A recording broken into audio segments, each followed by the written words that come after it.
Have you ever felt like your brain is running on software from 1998? It's slow.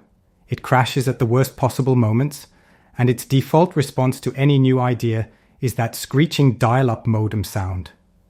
You walk into a party wanting to be cool and confident, but your internal operating system just boots up the awkward turtle protocol instead. Well, what if I told you that you could update that janky software? That's the core idea behind a field called neuro-linguistic programming, or NLP, and it's the heart of the book, The Difference That Makes the Difference, by Josh Davis. The book argues that most of us are walking around being controlled by a mental map of the world that we drew in crayon when we were 5. Today, we're going to unpack that idea, figure out why your internal GPS keeps leading you to Anxiety Avenue, and learn how to finally get it to navigate to Success City. Or at least, a moderately pleasant cul-de-sac. So, NLP has this foundational rule. The map is not the territory. This means that your perception of reality isn't reality itself. It's more like a Google Maps satellite view from 10 years ago. The new highway isn't there. That restaurant is now a vape shop. And the map shows a giant forest where your apartment building now stands. This mental map is made up of all the beliefs and rules you've picked up over your life. It determines whether you see a job rejection as a sign that you're a complete failure, or just a gentle hint from the universe that you would have hated wearing business casual anyway. The problem is, most of this programming happened when you were a kid. Your brain was basically an open Wi-Fi network with no password. Any stray belief could connect. A single bad experience in math class installed the "I suck at numbers" virus. A thoughtless comment from a classmate uploaded the "I'm weird" malware. And now, as an adult, these ancient programs are still running in the background, hogging all your mental RAM and causing you to buffer endlessly when you try to do something new. But here's the good news. Your brain is not a dusty old desktop. It's got this amazing feature called neuroplasticity. You can literally rewire it. You can uninstall the old, crappy programs and install new ones that actually serve you. So, how do you find these glitches in your system? The book says these limiting beliefs usually fall into 3 categories of crap. First, there are beliefs about yourself. These are the classics, like, "I'm just not a creative person," or "I always mess things up in relationships." Your brain is a loyal, but kind of dumb, assistant. If you tell it, "I'm bad at public speaking," it'll diligently search your memory for every time you stumbled over a word and present it to you in a neatly compiled folder of failure, while completely ignoring the times you did just fine. Second, beliefs about other people. Things like, "You can't trust anyone," or "Everyone is just out for themselves." This belief turns every social interaction into a covert spy mission. You're constantly scanning for ulterior motives, which, surprise, makes you act suspicious and defensive, which then causes people to keep their distance. It's a self-fulfilling prophecy of loneliness. And third, you've got your world-limiting beliefs. These are the big, gloomy rules about how life works. Like, good things don't happen to people like me, or life is just a soul-crushing grind until you die. This is like playing a video game on the hardest difficulty setting, but you're the one who chose it without realizing it. So how do you spot them? Listen to your internal dialogue. Do you use words like always, never, or impossible? That's a huge red flag. Also, pay attention to your body. When you think about starting that business, do you feel a surge of excitement? Or does your stomach immediately try to exit your body through your kneecaps? That gut clench is often your nervous system screaming, "Warning, limiting belief detected." Once you've started spotting these mental gremlins, the next step is to stop feeding them after midnight. Most of us spend our lives focused on what we want to avoid. I don't want to be broke. I don't want to be lonely. I don't want to mess up this presentation. The book says this is like trying to drive a car by staring intently at the pothole you want to miss.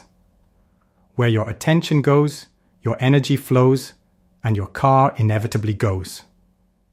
You hit the damn pothole. The solution is outcome-focused thinking. Instead of focusing on the problem, you focus on what you actually want, but you have to be specific.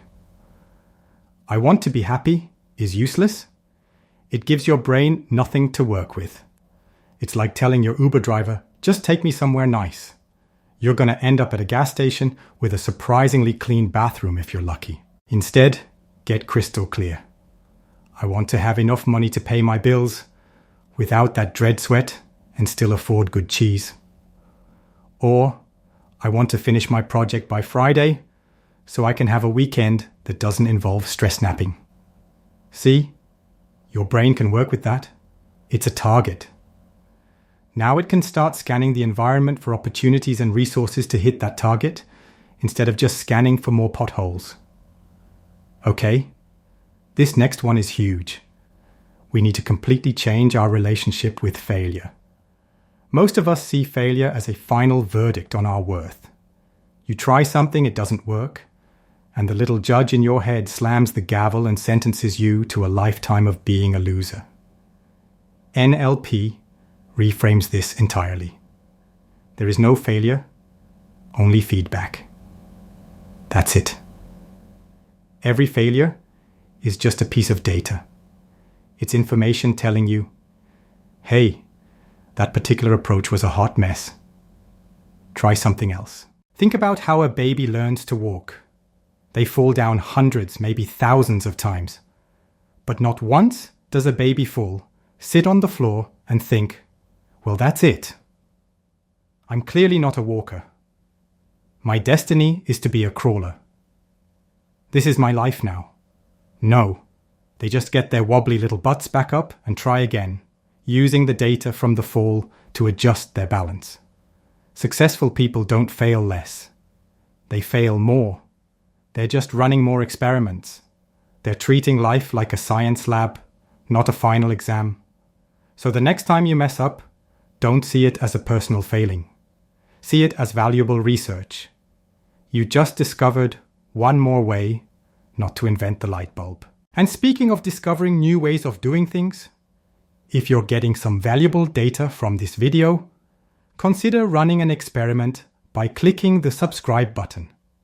It's a low-risk action that provides your brain with the positive feedback of a new video every week, helping you rewire your old patterns of just endlessly scrolling. Go on, do it for science. Finally, let's talk about connecting with other humans. You can have the best mindset in the world, but if you communicate like a malfunctioning Alexa, you're not going to get very far. The book talks about building rapport, which is that magical feeling when you just click with someone. It's not magic though, it's a skill. And the foundation of that skill is making people feel understood. Most of us don't listen to understand. We listen to reply. While the other person is talking, we're just in our own head, reloading our next witty comment or brilliant argument. This isn't a conversation. It's a verbal shootout. To build real rapport, you need to practice active listening. Actually hear what they're saying, both with their words and their emotions. And then there's a ninja-level technique called matching. This isn't about being a creepy mimic. It's about subtly attuning yourself to the other person. Are they speaking quickly and with a lot of energy? Match that a little. Are they more quiet and thoughtful? Bring your own energy down a notch. It's about meeting them where they are, making them feel comfortable, because you're speaking their language, both literally and figuratively. It's about being flexible.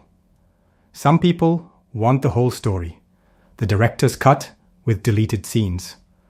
Others just want the movie trailer. Learning to recognize and adapt to different communication styles is like having a universal translator for human connection. It just makes everything easier. So, to wrap this all up, the difference that makes the difference is essentially a user manual for your own brain. It teaches you that your reality is shaped by your internal map, and you have the power to redraw that map. You do it by hunting down your limiting beliefs, those old bits of buggy code from your childhood. You do it by focusing your powerful brain on what you want to create, not what you want to avoid. You do it by treating every failure not as a verdict, but as valuable data. And you do it by learning to genuinely connect with others, meeting them where they are. It's not about overnight transformation or chanting affirmations until you're blue in the face. It's about making small, consistent shifts in how you think and communicate. It's about finally updating your mental software from Windows 98 to something that can actually handle the beautiful, messy, awesome operating system of your life. Thanks for watching. Now go on and start debugging.